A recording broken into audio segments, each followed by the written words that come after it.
the union has made it abundantly clear to the authorities that Liat 1974 employees in St. Lucia request and demand 100% of their terminal benefits. A liquidated Liat now struggles to lift off with terminal payments owed to former employees. However, the loyal staff alongside their union in St. Lucia, the National Workers' Union, remains relentless in advocating for what is rightfully owed to them. Terminal benefits will include severance pay, vacation pay, and other emoluments that are owed to the employees. As most persons would know, the company is currently in administration. There has been a court-appointed administrator in the person of Mr. Cleveland Seaforth, and the whole question of settling these redundancy payments and other terminal benefits is something that is very pressing for us, and we want to ensure that some resolution, not just at the regional level but even the local level, is arrived at. The push for 100% terminal benefits by the employees, according to General Secretary of the National Workers' Union, Johan Haywood, comes after consultation with former Liat employees, a regional consultative mechanism of trade unions, and the administrator for Liat, Mr. Cleveland Seaforth.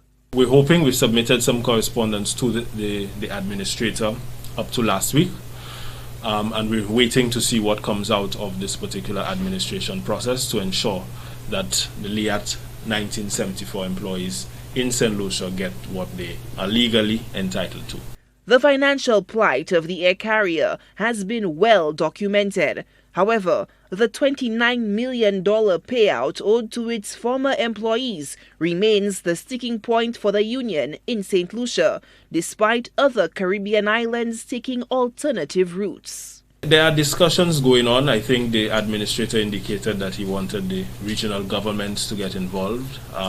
So we have to push and see what comes out of that particular process, bearing in mind that the employees have a legal entitlement in terms of a claim for their terminal benefits. They were made redundant based on our local legislation sometime in late or mid-2020, and they have a legitimate and legal claim. So whatever discussions and resolutions that are being sought at the regional level through administration or what have you, it is important that we ensure that as best as possible these people get their terminal benefits.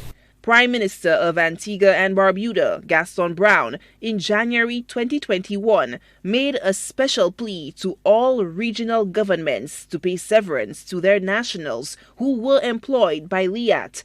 The National Workers' Union continues to monitor the situation that grounded the airline in 2020, landed its former employees in transit as they await their terminal benefits. Solange Alfred, HTS News Force.